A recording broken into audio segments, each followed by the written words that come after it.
दोस्तों नमस्कार। मार्च के अंदर मार्केट में एक बहुत बड़ा क्रैश आएगा, एक बहुत तगड़ी गिरावट होगी। ये रूमर अभी के लिए तो रूमर कह सकते हैं, बहुत ही ज़्यादा तेज़ी से फैल रहा है और माउथ टू माउथ बहुत सारे लोग इससे रिलेटेड चिंता में भी है और बहुत दिक्कत में भी है या कन्फ्यूजन में भी है कि क्या ये असल में हो सकता है। बेसिकली एक महाशय है जिनको आपने बहुत सी जगहों पे देखा होगा या इनका बुक भी पढ़ा होगा। रिच डैड पुअर डैड के ये लेखक है और इन्होंने रॉबर्ट कियोसाकी, इनका एक वीडियो जो है अभी सोशल मीडिया पे बहुत तेजी से वायरल हो रहा है कि ये कह रहे हैं 2024 में मार्केट में एक बहुत तगड़ा क्रैश होगा और आपके जो इन्वेस्टमेंट ऑप्शंस है, इक्विटी या म्यूचुअल फंड जैसे, इनकी वाट लग जाएगी लिटरली।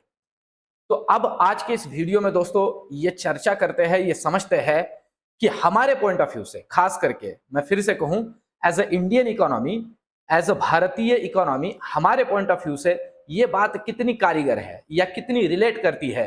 क्या ये पॉसिबल है कि जो ये डर अभी ओवरऑल मार्केट के अंदर फहराया जा रहा है कि 2024 के इस मार्च में एक तगड़ा फॉल मार्केट के अंदर देखा जा सकता है। तो दोस्तों बहुत ही कुछ लॉजिकल पैरामीटर्स के साथ इन सारी चीजों को मैं आपके सामने रखूंगा और एंड में कंक्लूजन दूंगा कि किस तरह से इन सारी बातों को हमने कंसीडर करना चाहिए। ओवरऑल अगर देखा जाए दोस्तों, तो मार्केट में हम जो इन्वेस्टर्स है या फिर जो लोग मार्केट के अंदर इन्वेस्ट करते हैं, इन लोगों को हम दो अलग अलग कैटेगरीज के अंदर डिवाइड कर सकते हैं। ध्यान दीजिए, सबसे पहली कैटेगरी अगर हम यहां डिस्कस करते हैं तो वो कैटेगरी है दोस्तों हमारी, मतलब जिन्हें हम कह सकते हैं इन्वेस्टर्स। और देखिए, इन्वेस्टर्स जो होते हैं ना, आप बात को समझ लीजिए, ये बाय एंड होल्ड स्ट्रैटेजी को फॉलो करते हैं। मतलब ये लोग ऐसे नहीं होते कि आज खरीदना है कल बेचना है, आज खरीदना है कल बेचना है, ये तो बात नहीं है। ये नॉर्मली मार्केट के अंदर बाय एंड होल्ड का काम करते हैं। अब ध्यान दीजिए, इन लोगों ने इन सारी चीजों से कितना रिलेट करना चाहिए, कितना डरना चाहिए, कितना इन्हें ध्यान में लेना चाहिए। तो बार बार दोस्तों ना मैं एक बात कहता हूं और वो बात यह है इन्वेस्टर्स के पॉइंट ऑफ व्यू से। बीच में भी मैं कह रहा था कि हम लोगों ने जो आज के मार्केट में इन्वेस्टर्स है, मैं खास करके कह रहा हूं आज के मार्केट में इन्वेस्टर्स है, इन्होंने एक महामारी देखी है। आप बात को समझ लो दोस्तों, हमने एक महामारी देखी है और उस महामारी के अंदर मार्केट की ओवरऑल सिचुएशन या ओवरऑल मार्केट का बाउंस बैक देखा है। तो आप इस बात को समझ सकते हो कि महामारी से ज्यादा अगर कोई चीज मार्केट के अंदर हो रही है तो ही हमें डरना है। ठीक है, अभी हमें कब डरना है? जब महामारी से ज्यादा कोई बड़ी बात हो रही हो तो हमें डरना है एज ए इन्वेस्टर्स। एक बात तो यहां कंसिडर कर लीजिए। और दूसरे होते हैं मार्केट के अंदर ट्रेडर्स। दोस्तों ये मेरे बहुत अजीज है, इन्वेस्टर तो है ही, ट्रेडर है, क्योंकि मैं इन्हीं में से एक हूं और ऑप्शन ट्रेडिंग से रिलेटेड डेली एक वीडियो डालता हूं जो ऑप्शन बायर्स होते हैं उनके लिए। ट्रेडर्स की क्या हालत है देखिए, अगर ये जो भाई साहब कह रहे हैं या इनके जैसे और 3-4 महाशय जो मार्केट के अंदर इस तरह से कुछ बातें कह रहे हैं, बता रहे हैं, अगर इस तरह से मार्केट के अंदर फॉल आता है तो एक बात मैं नॉर्मली कहता हूं, red is the colour of opportunity. Simple सी बात है, रेड जो है ना अपॉर्चुनिटी का कलर है। मतलब इसे हमने क्या समझना चाहिए कि हमारे लिए एक अपॉर्चुनिटी है, हमारे लिए प्रोबेबिलिटी है मार्केट के अंदर आज जिन स्टॉक्स को हम खरीद नहीं पा रहे वो बहुत सस्ते हो जाएंगे। ये तो एक बात हुई, पर एक बात ना आप सभी लोगों को पता होगी, एज अ ट्रेडर बढ़ते हुए मार्केट में जितना पैसा नहीं मिलता है ना दोस्तों, एज अ ऑप्शन बायर गिरते हुए मार्केट में उतना तगड़ा पैसा बनता है। क्योंकि मार्केट के अंदर जो फॉल होता है ना वो दिल खोल के होता है।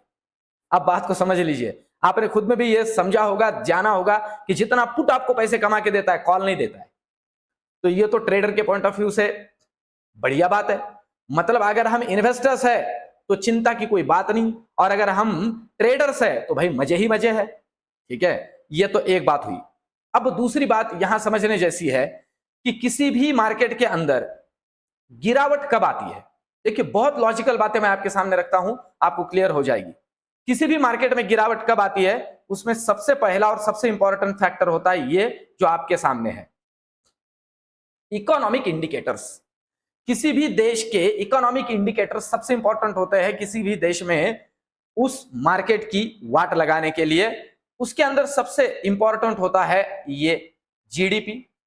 और दोस्तों अभी तो क्या कहने हैं, मतलब हम कह सकते हैं कि गोल्डन एरा में हमारा इकोनॉमी, या हम कह सकते हैं ग्रॉस डोमेस्टिक प्रोडक्ट या ग्रोथ रेट, जीडीपी का ग्रोथ रेट दोस्तों हमारा अभी रिकॉर्ड हुआ है 8.7%। बहुत तगड़ा है। और क्या चाहिए, ये हमारा ग्रोथ रेट है। और फॉर नो रीजन, मैं क्या कह रहा हूं आप बात को समझ लीजिए, फॉर नो रीजन अननेसेसरीली ये क्यों गिरेगा, बहुत तगड़ा। एक पहली बात ये समझ लीजिए। दूसरी जरूरी और इंपॉर्टेंट पार्ट होता है किसी भी इकोनॉमी के लिए जो ध्यान में लेने जैसा है, वो है फॉरेन एक्सचेंज रिजर्व्स। इससे ना दोस्तों हमारा ग्लोबल मार्केट के अंदर जो प्रेजेंस है, हमारी जो ताकत है, वो मैटर करती है। और हम सभी लोगों को पता है कि आज के डेट में फॉरेन एक्सचेंज रिजर्व में सबसे इंपॉर्टेंट अगर कोई फॉरेन एक्सचेंज है तो वो ये है। और आपको पता है हम हमारे ओवरऑल इकोनॉमी के या फॉरेन एक्सचेंज रिजर्व्स का जो हमारा आज तक का हिस्ट्री है, उसके हाईएस्ट रेंज पे चल रहा है अभी, हाईएस्ट रेंज पे। आपको बताऊं इसमें 650 million US dollar near about USD, इस रेंज पे हम चल रहे हैं, जो कि आज तक का हमारा लाइफ हाई है। यह हुई दूसरी बात। और तीसरी इंपॉर्टेंट बात होती है दैट इज इन्फ्लेशन। और हम सबको पता है दोस्तों, ये जो इन्फ्लेशन है ना, कोई भी इसे डिनाई नहीं करेगा। जितना अच्छी तरीके से इस इन्फ्लेशन के पार्ट को आफ्टर कोविड महामारी के बाद में भी हमने मैनेज किया है ना, उतना यूएस ने भी नहीं किया है। वर्ल्ड के बिगेस्ट और तगड़े इकोनॉमी ने भी इतना बढ़िया मैनेज नहीं किया है जितना हमने मैनेज किया है। अभी रिसेंटली 1 साल पहले तक उनकी वाट लग चुकी थी। और दोस्तों हम ना बहुत ही अच्छे तरीके से इसे मैनेज करके है। इन्फ्लेशन है महंगाई, और बहुत ही अच्छे तरीके से, ना हमने फ्री में पैसा बांटा है और ना हमने बहुत ही ज्यादा ब्याज पे पैसा बांटा है। हम बहुत स्टेबल रहे हैं, इसलिए हमारी इकोनॉमी भी अभी स्टेबल है। इस बात को भी समझ लीजिए। ये एक पैरामीटर मैंने आपके सामने रखा है। इसके अलावा अगर हम और कुछ पैरामीटर्स की बात करें जो इकोनॉमी के पॉइंट ऑफ व्यू से मोस्ट इंपॉर्टेंट, या मार्केट को गिरने के लिए किन किन चीजों की जरूरत है, उसमें नेक्स्ट फैक्टर आता है दोस्तों ये। आपको ये इसमें तो कुछ भी नहीं दिख रहा है, मैं आपको क्लियर करता हूं इसके अंदर है क्या। आप देख रहे हो ये नेताजी है। इसका मतलब है नेक्स्ट फैक्टर इंपॉर्टेंट होता है पॉलिटिकल स्टेबिलिटी। देखिए मार्केट के लिए आपको सबको पता है पॉलिटिकल स्टेबिलिटी बहुत मैटर करती है, बहुत ज्यादा मैटर करती है। और मैं हमारे देश की, हमारे कंट्री की, भारत की अगर बात करूं तो ये पॉलिटिकल स्टेबिलिटी, देखिए कोई भी चीज इनस्टेबल कब होती है, जब चॉइस होता है, जब दो बातें होती है।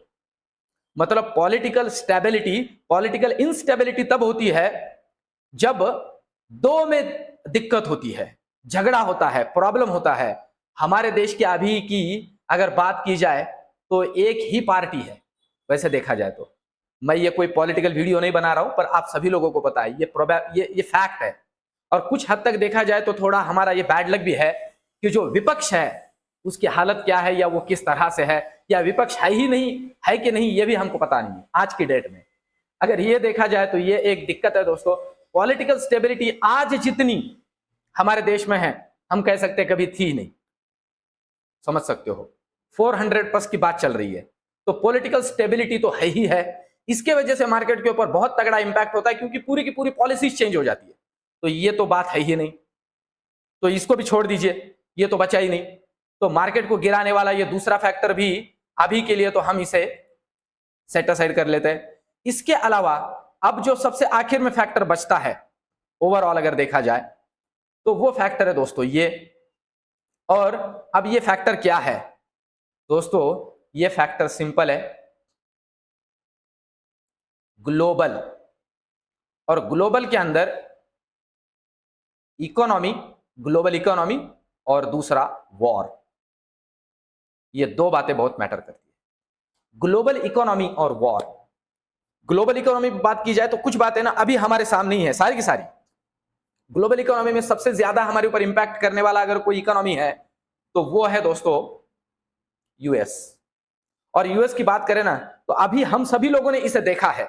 हमने क्या देखा है, यूएस में एकदम दिक्कत हो गई थी डॉलर इंडेक्स की। आपने सबने देखा है डॉलर इंडेक्स लाइफ हाई तक नियर अबाउट चला गया था। इसके अलावा बॉन्ड यील्ड आपने देखा था कुछ 21 साल के हाई पे चल रहे थे, ठीक है, यूएस इकोनॉमी की बात की जाए तो।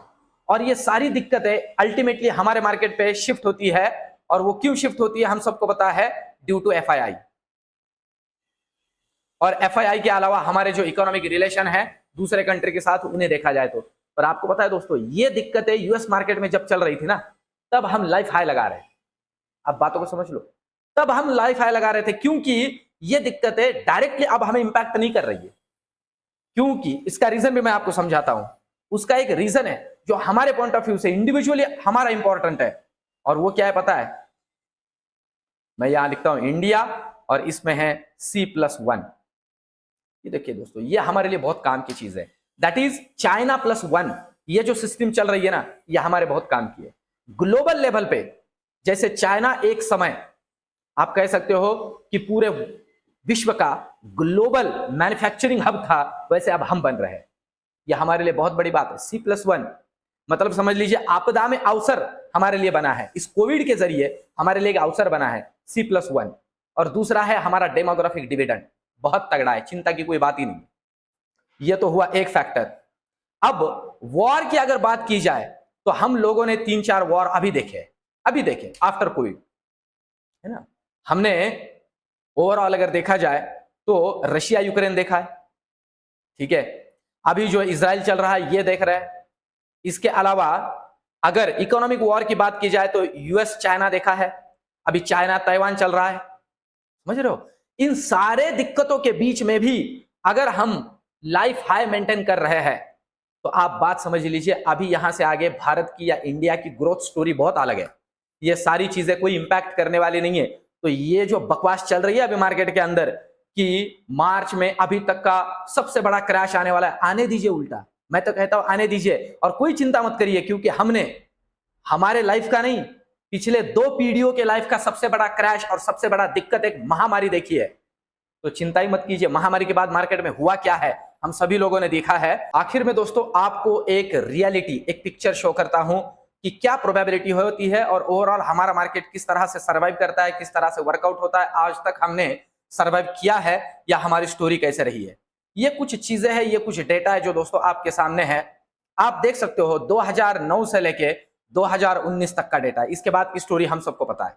अगर आप देखते हो ना तो आप देखिए 2009 के बाद में जो सबप्राइम कॉस्ट का इशू था, उसके बाद में ये मार्केट जो गिरा है तगड़ा, उसके बाद में ये उछाल देखिए, ये गिरावट के बाद में ये उछाल देखिए।